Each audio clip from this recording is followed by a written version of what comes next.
You all, we are not licensed professionals. We are just here on this roller coaster called life, trying to be better friends to one another, trying to be better human beings on this planet. If you're tuning in, we are not opting out of therapy. We are not advocating that you listen to us and not see someone who is licensed and trained to help you with day-to-day life on how to cope and deal. So we advocate for therapy a lot here. We believe that everyone has something to talk to somebody about. So, just like to make that disclaimer that we're just here giving our opinions and having discussions week by week. And we're hoping that, maybe you can find something useful, or if at least find a little humor in this terrible, terrible rock we call the world. In other words, if you listen to our advice and you get popped in the mouth, don't at us. Yeah, don't at me because you may get popped in the mouth again.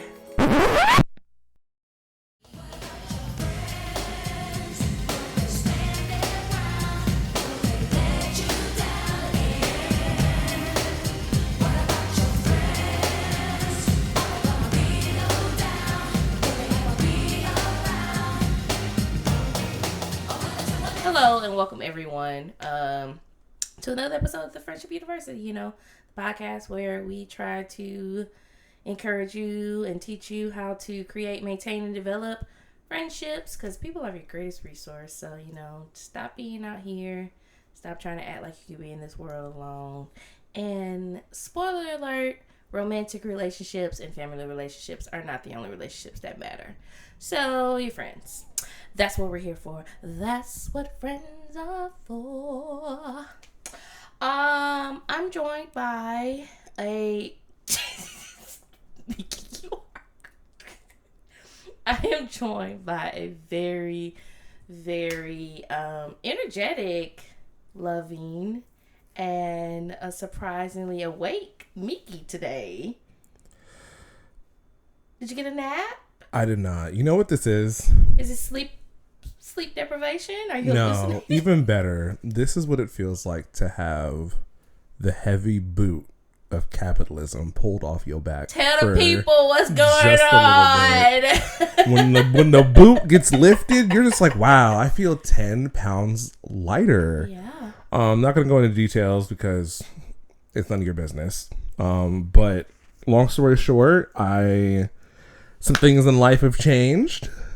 You can read between the lines, but it's fine because I'm not stressed about it. Everything's gonna work out just fine. Everything's already aligned and everything's going well. So I'm just gonna enjoy this new turn of events. Like I said, a little pep in your step, a little. I don't know. I don't have another one for that, but yeah. Anyway, I'm feeling good. I'm feeling good. Nice and excited for my trip this weekend. Oh, yes. I'm gonna see Miss Charlotte DeWitt. I know she's giving us I forgot you techno. see DeWitt. Miss DeWitt. At Red Rocks? No, at some club or whatever. But also gonna go visit my friends again. They bought a house, so very excited for that. Exciting. Oh, excuse me. But yeah, no, I'm doing good. How are you, friend? I'm good. Let's see. Last 7 days have been cool. We went to dinner at this really cute place over in Gotham City. And we didn't get accosted by Batman and our car wasn't stolen. So that's really nice. That is very nice. That was a nice awakening when we came out. But super awesome service. Pretty great food. I wouldn't say great. Decent food. Oh, yeah. I was like, it was decent. Yeah. Not worth the price. Them fries were worth the price. My entree was them good. fries were busting. I will say my entree was good. That steak wasn't worth the price. I mean, besides that chicken. But I would say, some other people's was a little bit disappointing. So, but like I said, them fries worth every penny. Yeah. Every single fucking penny. That's what you need to focus on. Becoming Mr. Fry Guy instead of Mr. Try Guy. I feel like that's already been like copywritten, so we probably use some like different names. But don't worry, my French fry tour is it's on its way. Don't worry, fair. I'll announce the date soon. But yeah, I'm good. Just been pretty simple over the last few days. Work and more work and more editing and more work work. More And work. we just out here and we work. But yeah, I've enjoyed my last week or so. Mm-hmm. I realize I don't feel like I have another break or something coming up until another month or so. And I think I know that there is scientific study behind it. I'm not really well versed with it and I haven't studied it enough, but looking forward to things I feel like helps you live life. You know what I mean? So if you're like if you have something to look forward to, 9 times out of 10 you're not going to be thinking about like all the time what's your current circumstances or like not want to be here. Absolutely. Kind of, yeah. So I've been finding myself like looking forward to things and like things happening and I'm like, man, it's a lot going on. I mean, it's not that I've had periods in my life, extended periods of my life, I guess I could say, where I wasn't looking forward to something, but time is moving very fast right now. It's so quick. I'm gonna be Who? so quick. Oh, So quack. I don't know what I thought. It's gonna you be said. so quack. Time moving very quick. Yeah. I mean, I know I'm older, and time has moved fast for sure. Mm-hmm. I mean, I'm okay. What? Because another year is another opportunity. So, and your girl still gets carded. I just like to throw that out there. Thank you. To this I didn't day, even say anything. Still gets I carded. didn't even say anything. So, but it feels like this last quarter of this particular year is like flying. Like I'm thinking about last year. I'm thinking about 2022 and September of 2022 and how time just like elongated itself in my life, I would say. But this year, September came like a thief in the night. It was like, I saw. Yeah, I can agree to that. I feel like time just moves quicker and quicker every day. It's faster and faster. Well, that is older, but yeah. When people say time like starts to go quicker when you're older, I didn't really know what they meant, but I get it now. Between just like being an adult, like working every day, and then outside of work, just trying to like have a life, it just goes quickly. It's a lot that happens when you're a child. You only have like you go to school, you got your friends. That's it. And then you're like counting down the time, which seems so long. So long. But now your days are filled with so much stuff. It just makes it seem like it's going by so much faster. The way I was counting down the milliseconds to leave high school, I was like, this is taking so fucking long. I wasn't counting it down, but I was ready for high school to end. I was definitely looking forward to college. I was just like, I just want to be an adult. I just want to be out of my parents' house. I just want to, like, yeah. Little did I know. I need to go back in time and tell me, shut the fuck up. Okay. Sit down. You don't know anything yet. Oh, disgusting. It's crazy how parents be like, don't rush to grow up, whatever. I'm like, whatever. You don't know what you're talking about. Like, when I get older, I'm going to have A, B, C, and D. I'm going to do A, B, C, that, and the third. We're always wrong. If there's something parents are right about, it's that in particular part.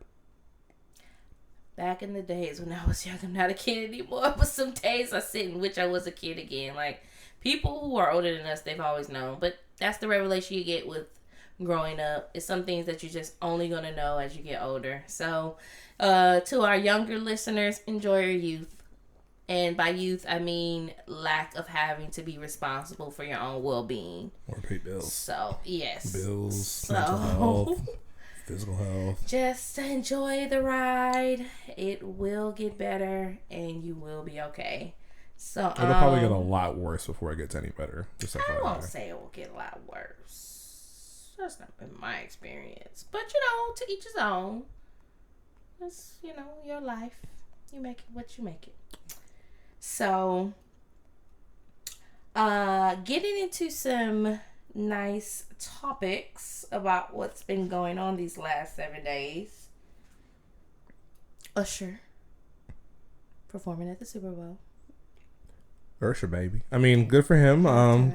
Congrats. I feel like he's making I want to say a return, but I could be wrong because he might have just been touring this whole time. I just didn't know. I would say probably return is not the correct term. He's been on residency for a while now. Okay, well, that's a little different. I mean, he's back on the global scene. Because isn't he doing? He's doing. No, you're going to Vegas for a show. I will be think. seeing Usher later this year. He's been out in Vegas for quite some time now. It's been so popular. He has now extended what was supposed to be my last show, because I like to see the last show, but he's now extended Vegas, and now he's going over to Europe after that. So, good for him. I'll be tuned in. I'm not gonna lie. No offense, Riri. I missed your Super Bowl performance. You did? It's not that I didn't want to watch it. I was asleep. I was That's tired. true. I was like, I don't need to see this. I forgot. I mean, it was cool. Yeah, it was a good performance. It felt like it went by very fast, but the Super Bowl halftime shows aren't that long. Anyway. Aren't they like 6 minutes or something like that? Yeah, it's quick. Maybe like 13 minutes, I think, is the max that you go. It may be actually half. That's of wild, because the way the first the first time she played the Super Bowl, I could have sworn that performance was like an hour. That's what I'm saying. It felt feels like so elongated depending on who you see. So I guess it's just like, I don't know, but it's a lot to pack in for artists with those types of like exceptional catalogs and like extensive catalogs. So kudos to however you're able to pack it in. But I'm super excited, and I know Super Bowl tickets are not accessible to a lot of the gen pop, for lack of better terms. But if I can get my hands on some, I will be in the. You're actually gonna pay Super Bowl prices for 13 minutes of performance. I'm not trying to. I may, for the first time, try to use some type of nepotism towards myself. No, wow. Like, my situation. I've been thinking about, like, should I use the connects that I have to try and get to see Usher? I don't know. I don't know if that would be worth it. I feel like there are certain cards I need to hold in my hand, like. Just certain. I feel like this is a good time to nepotize. Is it? I mean, it's never a bad time to nepotize. I gotta see also who's playing, because even though I'm not a huge sports ball fan when it comes to American football, there are some teams that I would not mind seeing or enjoying seeing. So there is that. We also have Megan Good and Jonathan Mayers tying the knot. So well, at least someone's getting married. Because, baby, it was divorce week last week, baby. I don't know what was going on. Every single person. It's like Shark Week of divorces. I don't know what the hell was happening. I don't even know what to say about that. I know is that was very surprising. They said it's uncuffing season. But it's time to get uncuffed. The fall cuffing season? Isn't that when you like want to be inside with people? I guess not. Because they said we will be separated. But so good for them. I'm happy. Like I said, I'm happy someone got together. Gosh. I mean, they've been dating for a while. I don't know when her last divorce was, but they've been together for a while. So she stood beside that man. That's your man. I'm gonna stick beside him. Stick beside him. Those trials. So I would also on the same note, not married, but Keke Palmer has now told you all to mind your business when it comes to her and her baby daddy / mans. And to that, I would like to say, yes, should have been minding your business in the first place. Yes, he should not have put what he put on the internet. That's how you got introduced to the business. But you thinking that this lady is going to leave her relationship because you sitting on the couch not doing anything anyway, ICDC college, like, what did you think was going to happen? That lady has a whole baby with this man. People make mistakes. I don't know if they're still together, but all I know is she's recently told us to mind our business. And that's really, none of our business. Say less. Which I think is a good idea. Say less, Miss VP. She's been very good up until this point. Oh, I love me some see, now I call her VP. Now all that's going through my head is her name. I love True Jackson VP. But her name is Keke Palmer. I was like, girl, I love. That was a good show. Oh my god, that was a good show. I love that show. That was like the That's So Raven of like the Gen Z people. I feel like because That's So Raven was the original, and then we had like True Jackson VP, which I feel like was like the the next version. But then they brought That's Raven back. Anyway, enough of that tangent. Moving on. What else you got for me? Tubi has made a movie that's loosely based on the Carly Russell story. Okay, so what called The constitutes a Woman. movie? It's a movie. It's What's the an hour technical and something. definition of a movie? Because I don't know if Tubi does movies. The technical definition of a film, I would imagine, would be a consistent body of work with frames that tell a story from a script with actors who are doing that. I'm looking up the definition of a movie because I don't think Tubi release movies. Oh, Tubi does release. Don't do a Tubi, story baby. or event recorded by a camera as a set of moving images as shown in a theater or a television. The motion picture is fine. Well, I guess Tubi releases quote unquote movies. They said it's a movie. I believe the movie is called The Woman Who Saw the Baby on the Highway. I'm pretty sure that's quite a mouthful, but go ahead. So, you familiar with Carly Russell? Isn't that her name, Carly Russell? I think so, yeah. Yes. I didn't watch it. I'm probably gonna watch it. I won't. We'll probably watch it when we're done. Honestly, I have nothing going on. I'll probably watch it with you. There's a part of me, even though I do love great film, and not to say that films that don't necessarily meet the quote unquote quintessential whatever a great film is supposed to be category, but there's a piece of me that also likes some good lower budget trashier, I just like to see a good. I watched a film the other day that was like a step above the movie would be Obsessed. It was like a step above. So if Idris would have actually slept with the woman, that's where this movie went, and it was on Tubi. Okay. It was. Is that the one with the, what was it, like that's, I guess she was like a robot girl who walked down the stairs? No. And she got shot at. And she I also watched that movie though. I also watched that movie. That movie actually has nothing to do with this girl. So that movie, I think it's called Tiffany the Doll, and it's supposed to be about these girls. Well, real women are in the film are playing dolls. They're supposed to be sex dolls. Oh. So the one coming down the steps is supposed to be a sex doll. Oh. That's why she's moving like that. Got it. Now, how she dodges the bullet like after that it's is been crazy. Shot. It's crazy. But, yes, so... Good to know. We'll be tuning into that.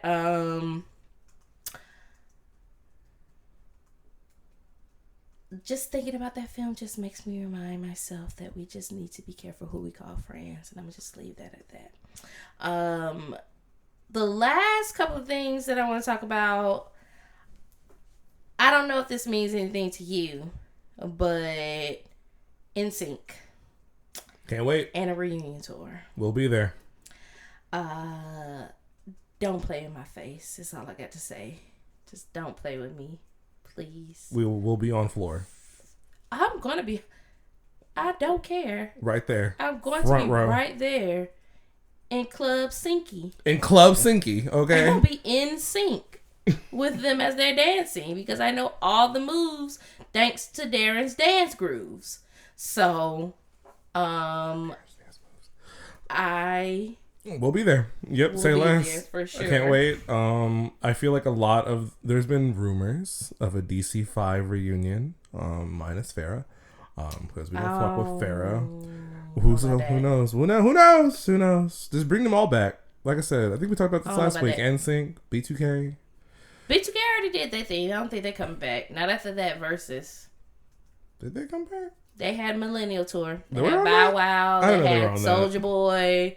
They had a whole salute. Mario was on there as well. Not Mario. They had all of them. I'm upset I missed that. But yeah, me too. Because somebody in my life didn't want me to have nice things. So, yeah.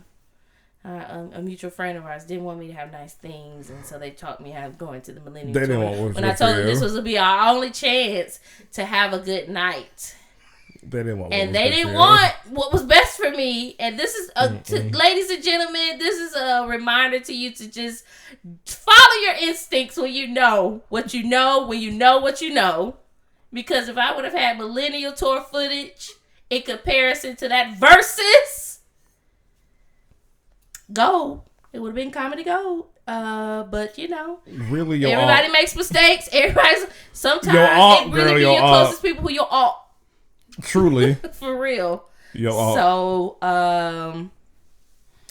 Yeah. Last thing I want to talk about is there is a preliminary deal that has been presented amid the writer's strike. Yes, I heard about that this morning. Yes, Congratulations to the writer people. It is in favor of them that nothing has been set in stone. The actors are still on strike, so our heart goes out to you all. We hope that you are getting what you look for, but this is a step for sure in the right direction. And if you see the general conversation online, it's interesting to see the support that what they have for one another. Mm-hmm. So the actors aren't like, oh, where's ours? It's like, oh, this is a step in the right direction. We're so glad that you're getting what you need. This is showing faith that we can get what we need now. And the writers still are saying the same thing. Like, we're going to stand with you. We're going to just still support you, still be there for you, still make sure that you get what you're looking for in the sense. So, yeah. I love that for them. I love that for them as well. There's a lot of people on strike who get what they want. I told you, especially I feel like we should the automotive industry, because I just learned recently that the reason we went to 5 days was because of people striking. Now they're striking for 4-day work weeks. So, who knows? Hopefully it'll be pushed to start a strike?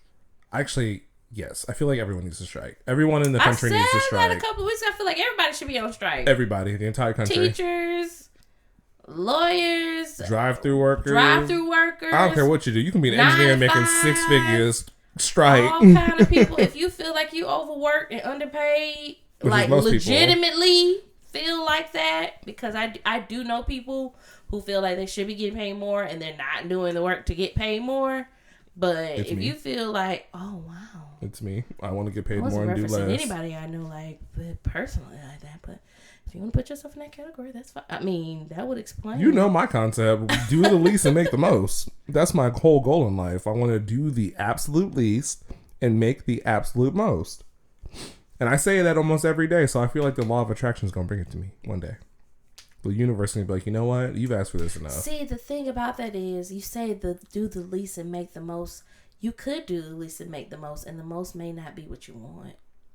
It's just doing the least, and that's the most you can make doing the least. No, the universe doesn't work like a genie. It knows exactly what I'm talking about. Doesn't it, though? Y'all make it sound like it works like a genie. The universe knows exactly what I'm talking about. I want to do the least and make the most amount of possible money that a human could possibly make. But anyway, thank you for those tidbits of information. I'll be tuned in to the Super Bowl, like I said. Shout out to the actors of SAG-AFTRA, I think. Really happy for you guys. Just like I said, good luck with all the striking going on. I'm happy that people are finally putting the boot down a little bit on this country. Yeah, well, the SAG-AFTRA it's still it's still out there, but it sounds like it's going the right direction. It's settled, yeah. So yeah, shout out to everyone. And shout out to that couple you mentioned, Miss who? You gonna act like you don't know Megan Good and Jonathan I couldn't Mayers? remember the names. I was like, who'd you say again? You just saw a movie with Jonathan Mayers in it. And Megan, you mean the one who was caught stopping a fight? Yes, because the meme said stopping that stage fight. Both of y'all ugly. That's what the meme said, not what he said. But that meme sticks with me now. Stop. It was like, both of hold you on, ugly. Both of you ugly. What a travesty! That's really how I'm going to start breaking up fights. So we're gonna head into our next segment, where our great Miki will be telling us an interesting friendship fact. Because let me tell you about my best friend. He's the one who Thank you for that fabulous introduction, Kristen. I know you put your whole heart and soul into it, so I appreciate it. From the gun to my head. Anyway, so today we're going to be talking about a very special individual friend group. Oh, gosh. And by friend group, I mean 2 individuals. Oh, gosh. So today I'm going to be talking about the lovely Miss Martha Stewart. Ooh, okay. And Snoop D-O-double-G. An unlikely pairing, some might say. Absolutely. For reasons I don't need to explain. So this duo, they met back in 2008. Snoop was joined by Stewart on her show, The Martha Stewart Show. Side note, I never watched Martha Stewart Show. Is that a cooking show or is that like a talk show? it's like a lifestyle show. So she would do cooking. She would review cookware. She would talk about gardening. Talk about a lot of stuff. Okay. But it was cooking for predominantly, but it was like lifestyle a little bit. Got it. Okay. So she was on the Martha Stewart show, of course, and she invited Snoop Dogg, and they made mashed potatoes together on her cooking show in 2008. Where were you in 2008? I was still a teenager. I was probably in middle school, probably. I was a teenager, for sure. So I'm sure my mom probably saw this episode while I was in school. I'm sure I remember the Martha Stewart show because I feel like I remember my mom watching it or somebody older than me watching it. Or it could have been me because I'm 85 years old at heart. So I used to watch stuff like that.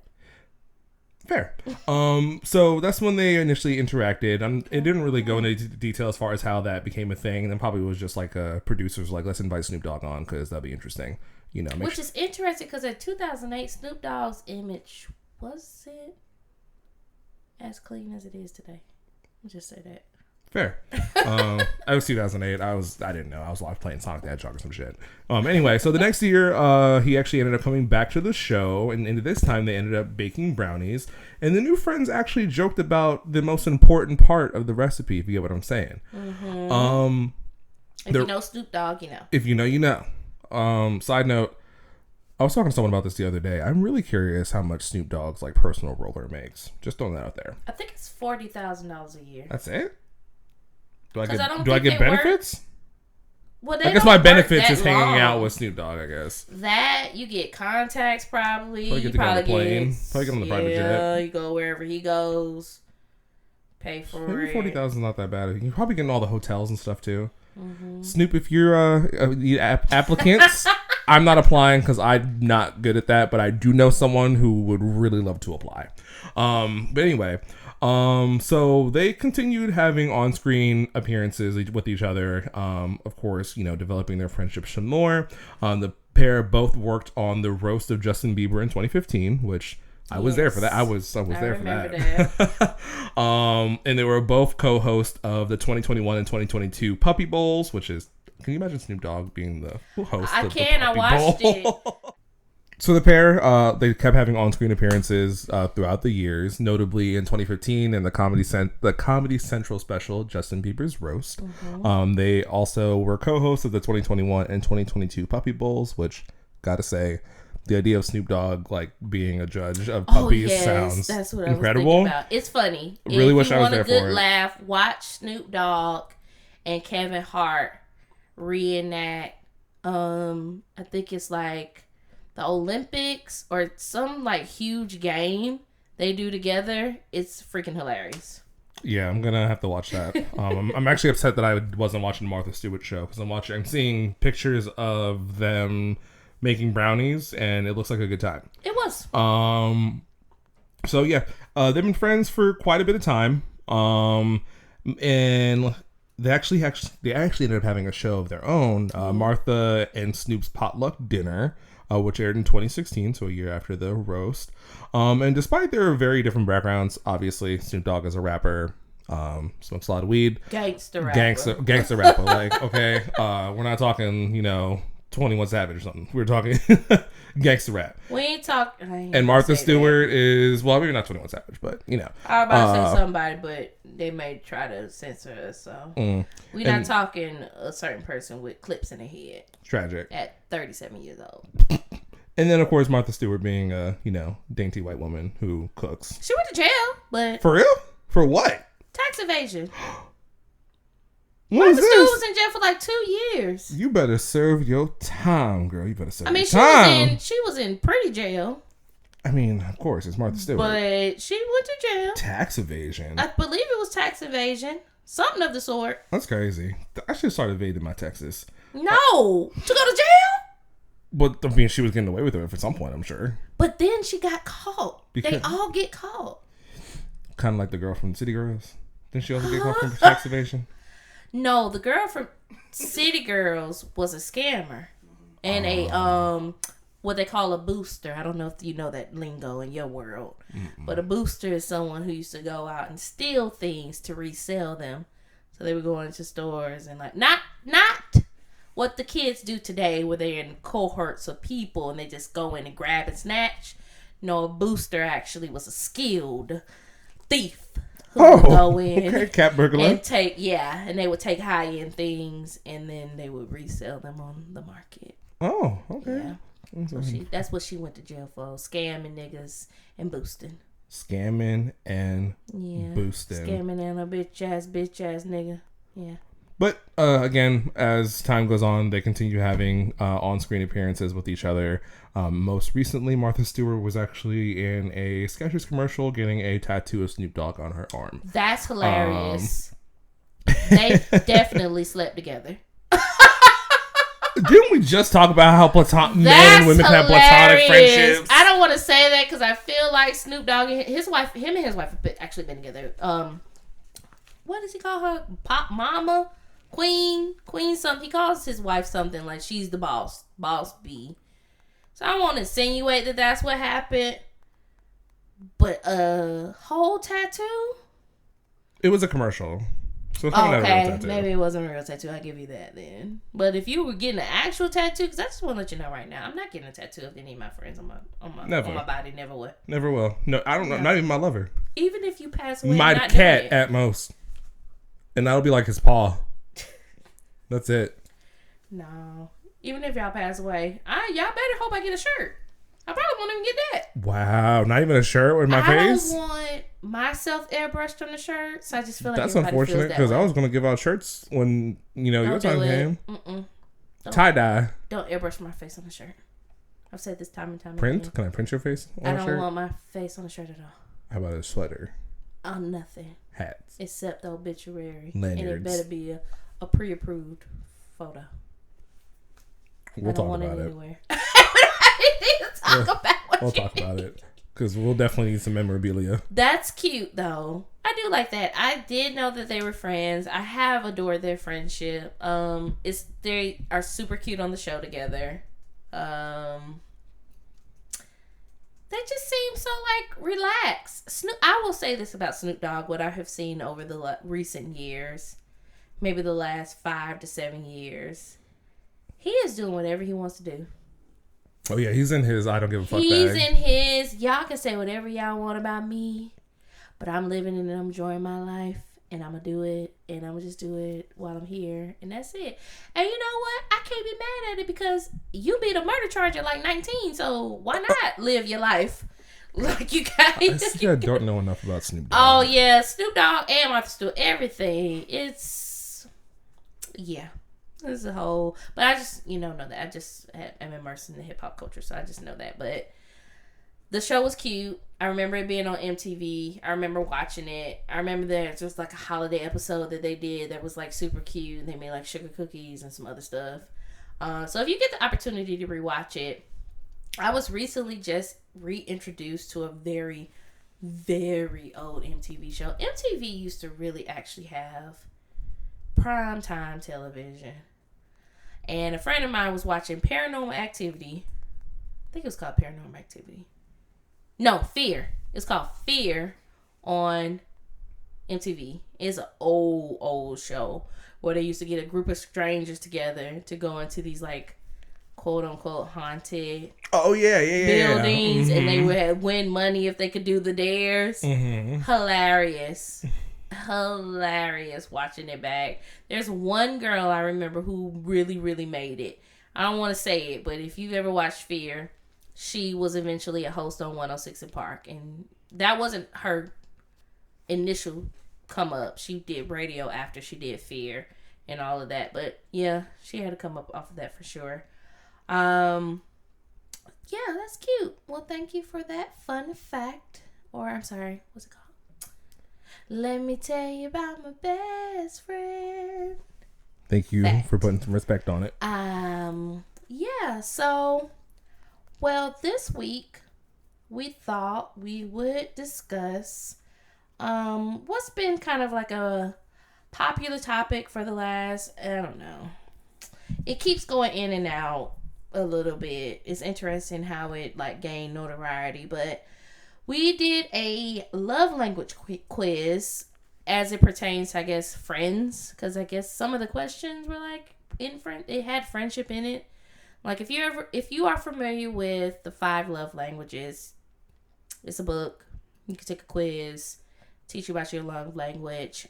Since then, there have been iterations that Gary Chapman, who is the author of it, has created himself. He's done what's your apology language. He's done anger, I think. I think he also did like how you respond in corporate world, or like what's your corporate temperament, something Severe like depression.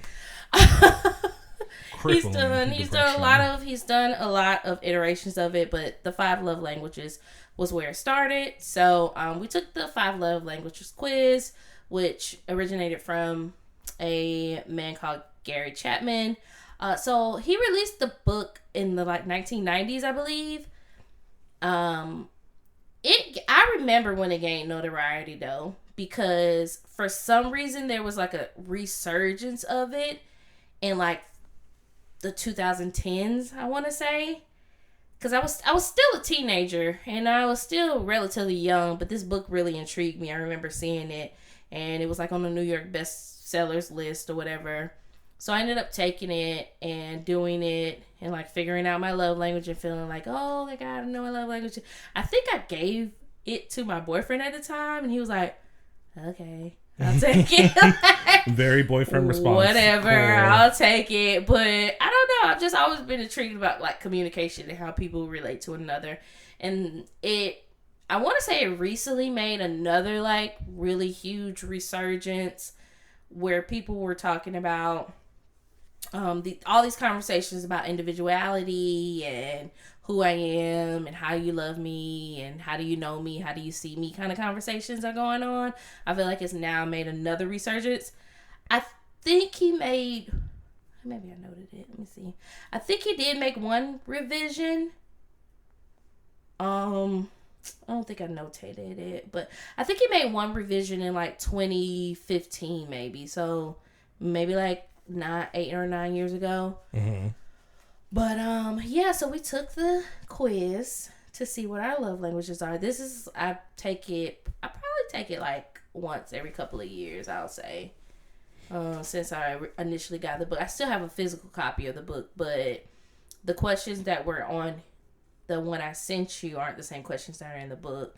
So this was like, oh, this must be like towards friends, because I specifically tried to see if he had one for friends, and this is the one that came up. So, well, even before we got in, just as far as my experience with the love language thing, very similar. I kind of feel the same way as far as the in and out of public consciousness, for lack of a better term. Yeah. Humans like to put themselves in a box. Every time there's a new, personality test or zodiac, whatever the fuck, yeah. Or my number is this, my pronouns are this, or I'm this, that, and the third, I'm whatever the case may be. So every time there's a new way to discover who you are, like I said, we like to put ourselves in boxes. We don't like to admit it, but we do. People are going to hop on it. I want to say when I first discovered the whole love language thing was probably when I first started dating. Probably more so when I started dating as an adult, because that's when I first was like put onto it.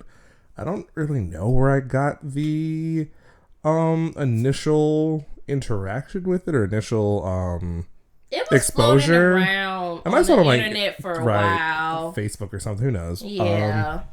And then as far as how often I do it, it normally just comes up in the beginning of most new dating experiences, where it's like, oh, what's your love language, or whatever the case may be. What's your zodiac sign? How much money do you make every year? Wow. So yes. How many kids do you have? Do you want kids? So a little familiar with the love language test. I haven't done mine in a while. I just kind of assume my love languages have been the same for a while, just as far as my behaviors go. But I redid it today for our conversation. I'm not shocked by the answers or the results. There is one that I do find hilarious, but we'll get into it. And then in regards to kind of how it shows up in friendships, for there can be love between friends.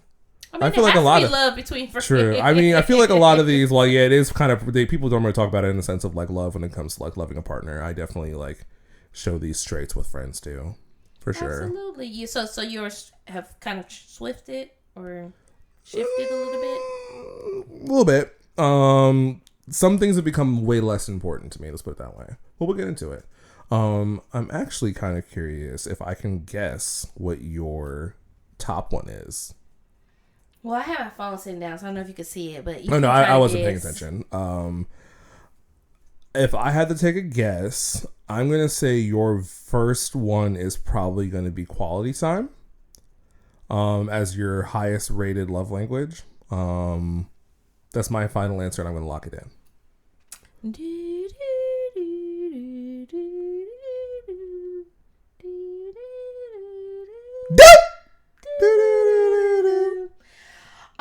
What if I told you it wasn't actually?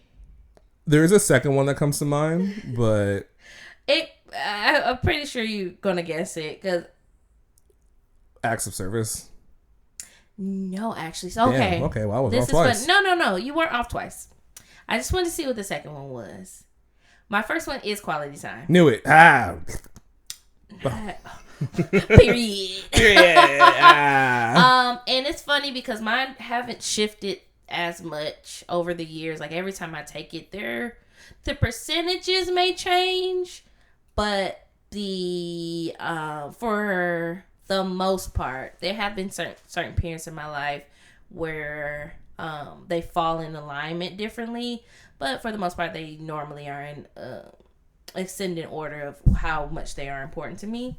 So quality time is definitely my number one. What's your number one? I would say, see, I think it's interesting because when you take the quiz and even when you read the book or you read the like definitions of each one, because when you first see them online, you'll be like, oh, these are all the same. You'll see like acts of service and receiving gifts. Like, oh, aren't those the same things? But they're actually not the same things. I feel like you do enjoy quality time, but maybe not as number one.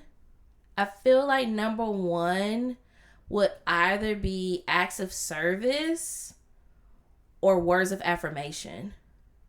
Pick one. You only get one.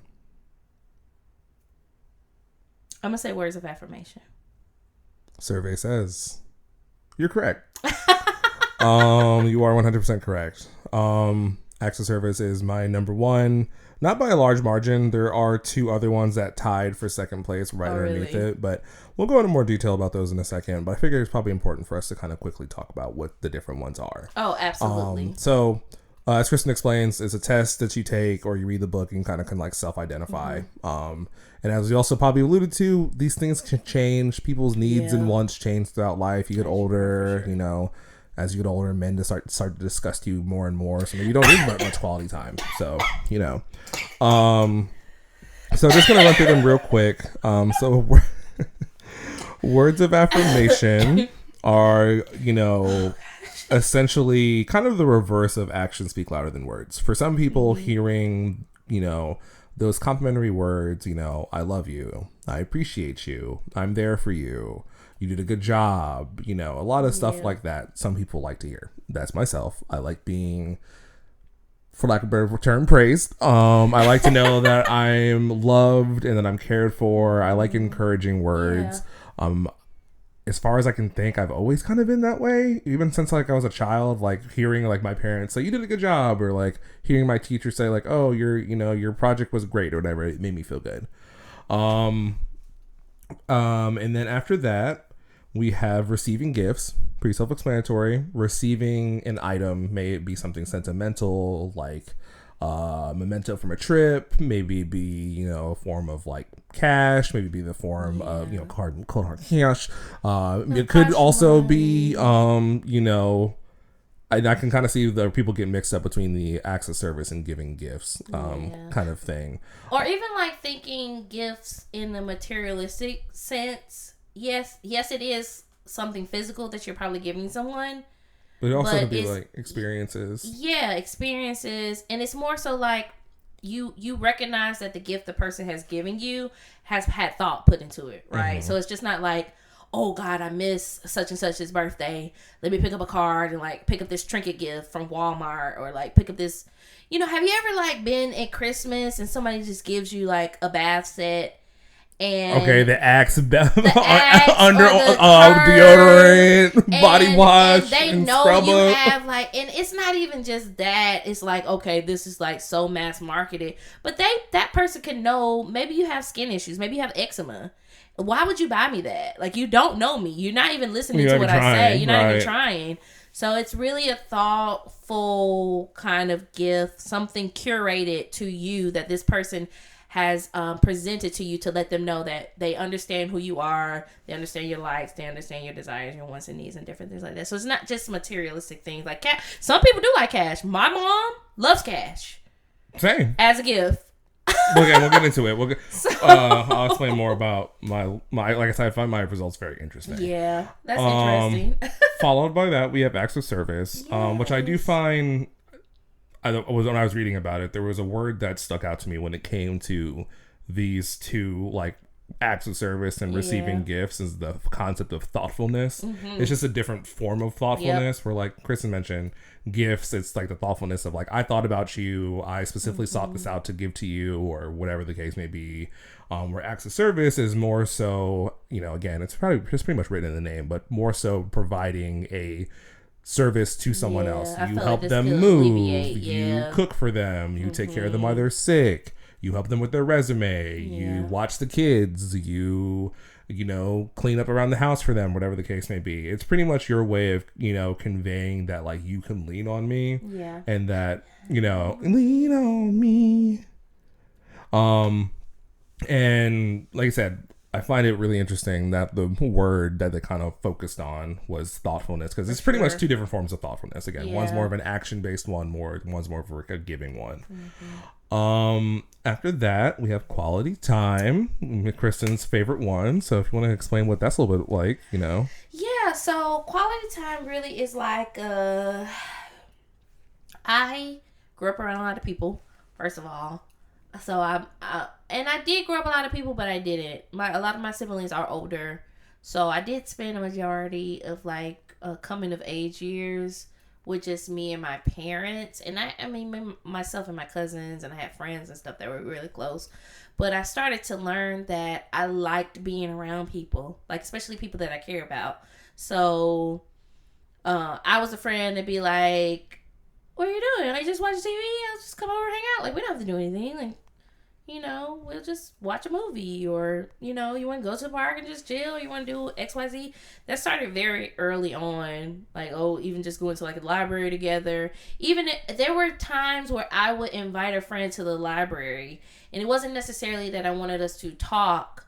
We were just in each other's presence reading books together. Like, not together. We were reading separate books, but they were just there. Right. So it was just, and it's funny because I just saw like this, I guess influencer, I can call her, that I follow on Instagram. Amber and Ben, if you don't follow them, hilarious couple. They're married.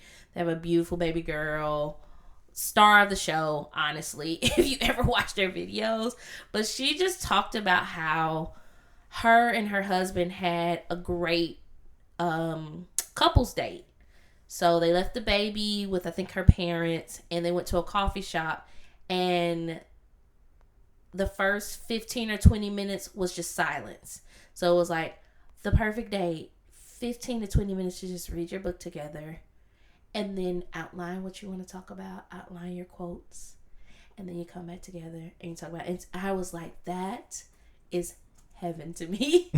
If somebody was like, let's go to a coffee shop and just read for like 30 minutes or an hour, and then you come back to me and you tell me these funny parts, or you tell me these quotes that stuck out to you, I'd be like, oh my God, you're liking me so much. So I've always been someone who enjoyed that. But on a more like, I guess, definition level from the actual quiz, I took some notes from that. And so quality time is something that is being there for this type of person is critical. But really being there. TV off. Phone out of your hand. You're not doing chores. You're not moving around. You just really make that time truly special between you two. So you're just there existing in the same spaces. No distractions. No postponed activities.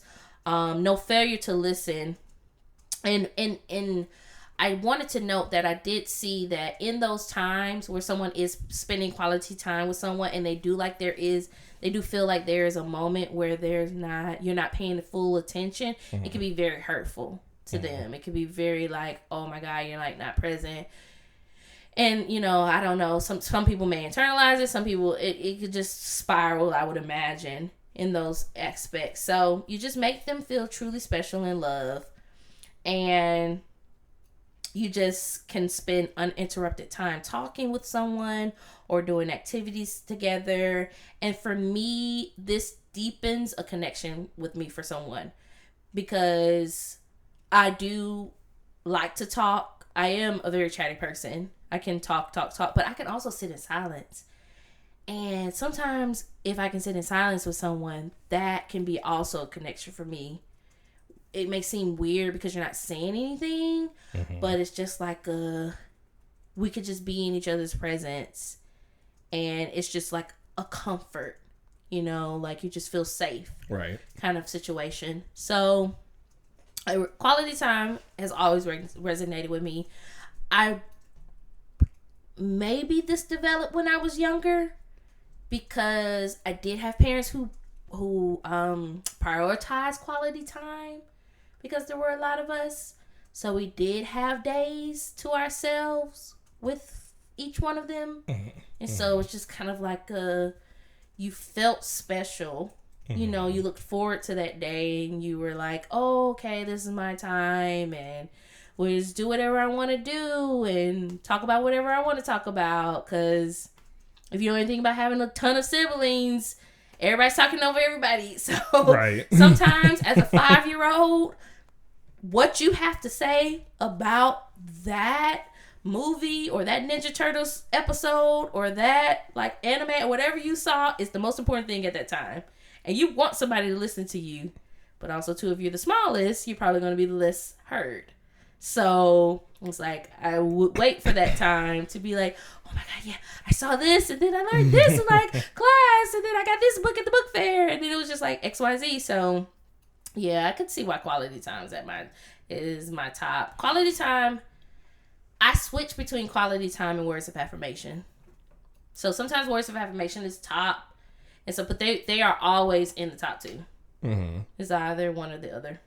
Makes sense. Yeah. And then just to wrap us up here, we have the last but not least, physical touch, which again, a lot of these are pretty self-explanatory, but physical touch, of course, is going to be the aspect of being in physical contact with the person you are with. So that can be as from a simple, hand on the leg. That could be as simple as, your legs are just casually touching each other on the couch. Arm around the shoulder. That could also, of course, mean more intimate acts, of course, such as like hugs, kisses, and, I feel like that's your number one for love. That and words of affirmation. So I didn't realize there was 2 different versions of this test. I think I did whatever one that showed up. But oh yeah, I sent you the one. This one is, I would still say it's pretty accurate just as far as friendships and real life things go. Just to tell you the order of mine and the percentages. So my very top is words of affirmation at 30%. Physical touch and quality time actually tie for my second place at 27%. Okay. Acts of service is 17%. And receiving gifts is a wholesome 0%. Which is good to know. I mean, gifts are cute. Don't get me wrong. Like, I appreciate gifts. Like, deeply do. I really appreciate gifts. I like when people buy me something or things like that. Both you and our mutual friend are very good at thoughtful gifts. Y'all are very good about trying to make my planning. Gifts acts, but sometimes they just don't. I mean, like I said, you guys are really good at gift giving. I think the reason I don't like gift giving is or gifts receiving is because I don't like giving gifts. And it's not because I'm stingy. It's just that I get really stressed out having to shop for gifts. Like, I always play from getting the wrong thing, or like, what if the person already has that, or what if they don't like it, or what if they can't use it, or what if it doesn't work, or whatever the case may be. So I'd be overthinking gifts, and then like I never be knowing what to get people. Sometimes like I just go completely blank. I've actually been trying to do better this year. I have been keeping a list or whatever, like a note thing of like different gifts to get people around the holidays. So I'm very excited to hopefully be better this year. Because the way I be hating Christmas, I'd be like, I'm so stressed out. I don't want to do this. You be able to be stressed out, and I be trying to figure out, like, why are you so stressed out? Like, I'm out It's my time to thrive. Not for me. No, but I get it. I do get it. I had quality time as number 1. That was 37%. Words of affirmation was number 2. That's at 33%. I had acts of service at 13%. Physical touch at 10%. And then receiving gifts at 7%. Which is interesting because I think also too some of these questions are just a tad bit different. They're not completely different, but some of them were a tad bit different. And I also approached them from a friendship standpoint versus a romantic standpoint, because sometimes physical touch is a little bit higher on my list than that. But yeah, quality time and words of affirmation have always just like interchanged between me. I love you to tell me that I'm great, that I just can do anything, that the world is mine, and the Lord has good things in store for me. Like I can really thrive off of that. And I guess it could be because I'm also a word-driven person. Like I love to give people words of affirmation, but I do also understand that there are people who don't thrive off of that. Like, I've had friends who have become new mothers, and acts of service now becomes their number 1 love language. Like something that I can take off their plate and make it easier for them as they're going through postpartum and just different things like that. So I'm just interested to see how this will change. But yeah, I can confidently say for the most part, my life has been quality time and words of affirmation. Maybe I don't know. I just love those. That's fair. I mean, but go on with the rest of your ratings. Well, I said, so acts of service was 13%, physical touch is 10%, and then receiving gifts is 7%. I do appreciate acts of service. I do. I feel like if I were in a position where I felt more overwhelmed, that some people can feel, acts of service would be bigger. That's why I brought up the analogy of like new mothers in my life. I've had several friends who became new mothers, and that was their love language. Like that was something that really meant a lot to them, and that's how they received love in that moment. Physical touch, I think, is a little bit higher for me when it's romantic. And then receiving gifts, I'm kind of like you. Like I do like receiving gifts. I appreciate it, especially when they're thoughtful. But like, if you don't get me something, I'm not going to be upset.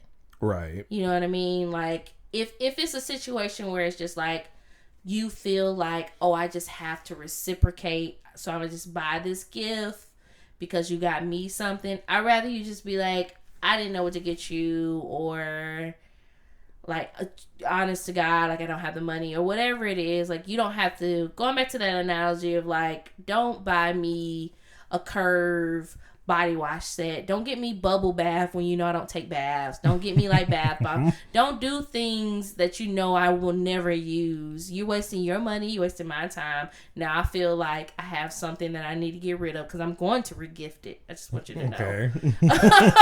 Like I'm going to regift it. So like, don't waste your time getting a thoughtless gift. And I think you touched on the fact that acts of service and gifts both have thoughtfulness in them. Like you need to know the person that you're doing these things for. I think it's interesting too, because I did note, because I just always noted that I feel like there can be times at one point or another where one of these is higher. Maybe not for an extended amount of time in our lives, but we all experience wanting to have some of these things at one point or another. You're in a relationship. You're in a really good relationship for the first time, and you really want to experience Valentine's Day. Of course, you're going to want your significant other to get you a gift. Like, you're hoping that will happen. That may not be high up on your list forever, but at that point in time, you're like, this would really mean a lot to me if this were to happen. This is what I'm hoping to happen. So I'm thinking what I'm hoping, and we'll link the link to the quiz below, is I'm hoping it will start conversations with people to start to uncover what they really want. Right. And who they really are. Like, and understanding that this may be number 1 now, but maybe this could be number 2 at this point in time. Start to think about different situations in your life where you would have wished this would have happened or hope that this can happen? I don't know. What do you think? I think it's actually a pretty good, interesting conversation.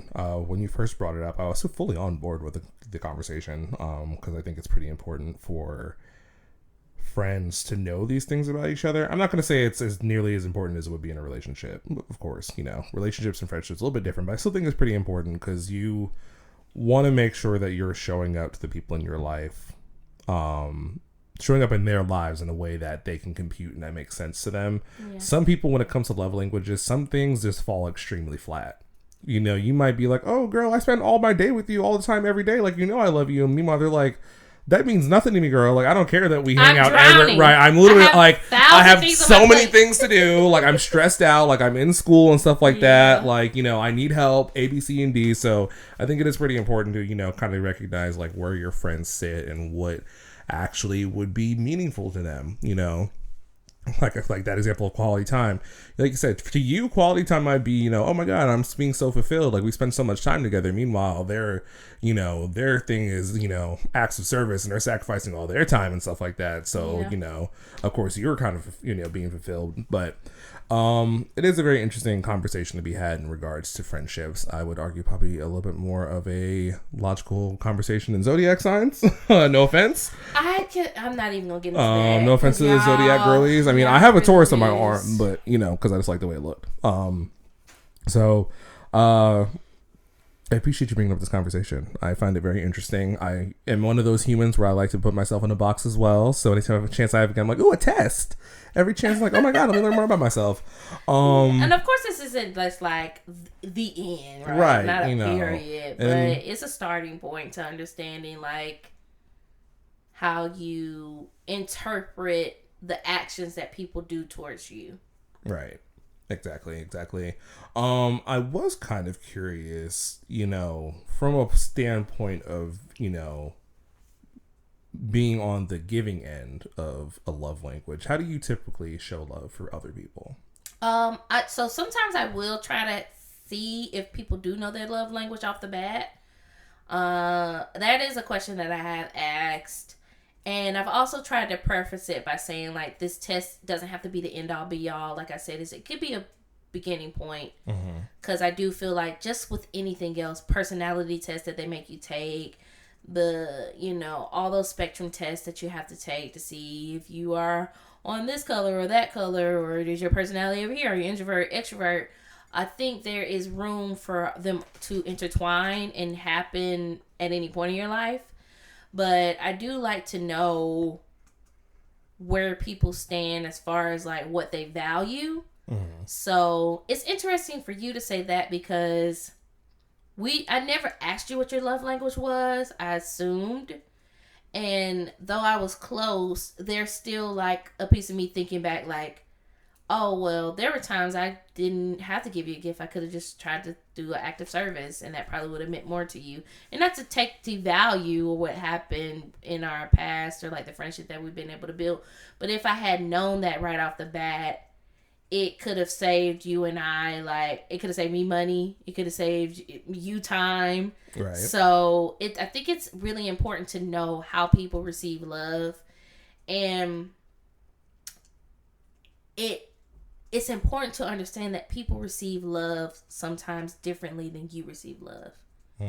And that is, I feel like, a root of disconnect that often happens with people. Because they feel like, I'm doing so much.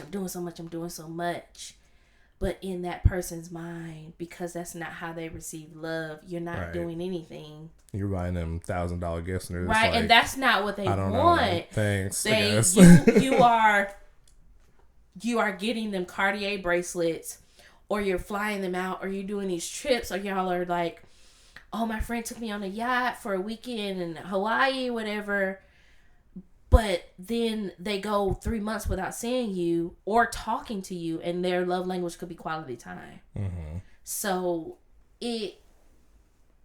when we don't understand how people perceive love and how people digest it, it changes the interaction that we have with them.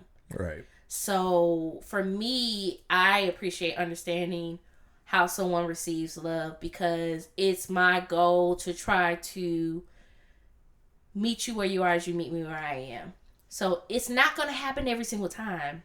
Like, that's just not reality. Like, I'm not going to if your love language is acts of service, I'm not going to always be able to do acts of service. Sometimes I'm just going to want to buy you something. Mm-hmm. I just saw this and I thought of you. Or sometimes I am just going to say you're beautiful, or I love you, or I'm going to do these other expressions. But if I can understand, like, oh, I'm looking and I'm seeing, like, you're feeling like you're not receiving my love, or you're not really digesting it, maybe I can go back to the root and say, when was the last time I gave this person what they actually yearn for, what they actually like digest, what they actually are able to conceptualize in their mind what love is. Right. So then that opens the question of, okay, I haven't done this for them in a very long time, and maybe that's why they're acting this way. Because I feel like at the root of all disconnect is miscommunication and just like a lack of understanding between one another. The more you know about somebody, the more, and again, it has to be a two-way street, right? I can't know more than you a lot to me. You have to be able to open up to me. Right. So in friendships, I think a lot of times we often think like, we just hang out and we do these things and it is what it is, and friendships are just like passerby relationships in our life. And drawing back to what I'm hoping this podcast will do is understand that friendships are very big portions of your life. You're not just born and have a family and have siblings or not, have parents or not, and have all these people that you interact with, and then you just get into a relationship and then that's it. You pass by all these people on the way who can be very pivotal and very intricate in your growing and your understanding of who you are, and you're getting to point A to point B. So the more we understand that friendships can offer valuable lessons and offer like intimacy outside of sexuality, the better I feel like we could be as a human race, honestly. Because everything doesn't have to tie, like, I feel like people think the highest form of love is sex, and that's not the highest form of love in my mind. Mm-mm. So, well, that's not, but other people maybe. Yeah, like, I don't feel like that is, for a lot of people, I'll say the highest form of like love or intimacy is like sex. And for me, intimacy starts way before you take your clothes off. So absolutely, at least emotional intimacy. Yeah, but that's why we're here, Friendship University Podcast. Pretty much that spiel Kristen gave us is really important. You know, you experience so many different people throughout life, and you grow from them, you learn from them, and you know, oftentimes those people can become your friend. So you know, that's why we're here, and that's why we started this podcast. But you know, open up. Nah. Open on up. Open it up. Thank you for this conversation, Kristen. I appreciate you and your lovely insights always. I don't really have any other notes for today's episode. I'm happy to know your love languages. I mean, I already kind of had an idea of where they were. I actually, not gonna lie, I did think gift giving would be a little higher on your end because I feel like you're constantly giving. I give gifts. A lot. But that's why I asked, like, what the difference between for you of receiving and giving? Because I know, like, my natural form of giving love typically is acts of service. Like, I'm the kind of person like, oh yeah, I'll come help you car shop, or hey, I'll help you, make a workout plan, or hell, even though you told me you would never help me move again. That's one thing I'll never help you do again. Even though I said that, I feel like I said that before, but I still help you move. You did. You need help moving, I'm going to be the guy. You need help, cleaning the house, I'll help you clean. You need a ride to work, I got you. Like, I feel like very naturally acts of service is what comes to mind whenever I'm giving out love. I definitely know where that comes from. I come from a very service oriented family. Like, my mom was very quick to throw everything down to help people, being an officer. I volunteered a lot in high school and elementary school, middle school, all that stuff, like either volunteering at church or volunteering in the community. I was the president of a volunteer club in high school. So providing my time and giving back and, like, helping people is kind of what I typically give love, but of course on the receiving end, I'm like, don't do shit for me.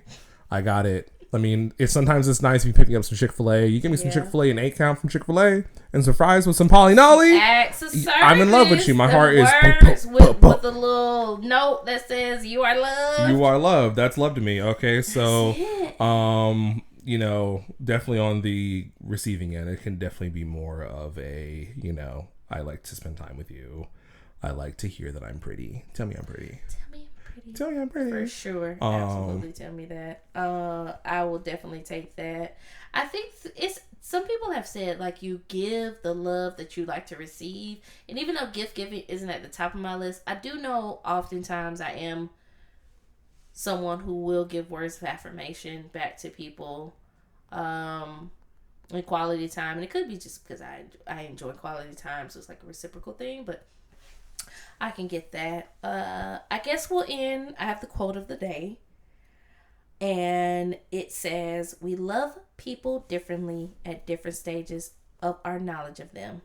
As love changes its shape and its nature, we have to decide what we're going to do about that love on any given day.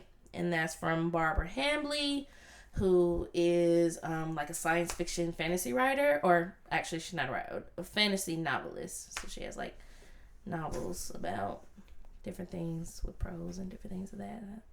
If you want to check her out, it's actually pretty interesting. She does like sci-fi, fantasy, a little bit of horror.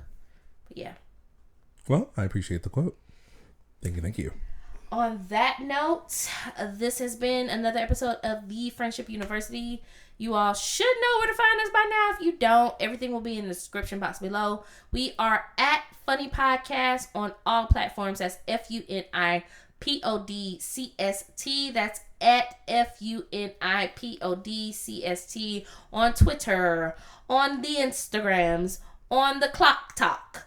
And then you can also email us at thefriendshipuniversity@gmail.com with all of your juicy goosey friendship information. We love to start doing shout outs, questions, anything you want. If I'm saying the Instagram, if I have said the email wrong and y'all have been emailing in, please leave a comment. I'm trying to look, so I'm like, maybe I'm saying the email wrong. Maybe it's me. Hi, I'm the problem. It's me. It's not at the Friendship University. It's Friendship University Podcast at gmail.com. What a travesty. So if you have been putting the in front of it, my sincerest apologies. But as I said, it is also in the description box below. So 50-50 on that with me, because I know our producer, our person behind the scenes, they've been putting the right email. So I feel like we're good. But if they haven't and we all wrong, my bad. So sorry. But friendshipuniversity@gmail.com is our email address. So email us. Let us know what you think. Shout us out. Shout a friend out. Also, a small thing that you can do is just please, if you're listening, if you're enjoying, if you have feedback, whatever, we would hope for 5 stars, but whatever you're feeling, you could just leave us a review. If you want us to continue to keep doing this podcast, it really, really helps if whatever platform you're listening on, you just leave a small review. You don't even have to put words if you don't really feel comfortable doing that, but just leave those 5 stars or leave whatever stars you feel comfortable with. It helps the algorithm of those platforms to be able to push us to other people, and we would love to keep doing this for you, but we just need, it's gotta be a cycle. We out here, we're just on a bicycle. We're trying to give a little bit as you give a little bit back to us. So that's a small non-fee thing that you can do if you are listening on a platform. We're hoping to read your reviews soon, and we're hoping you have an excellent week. Until we see you next Friday, peace. Bye.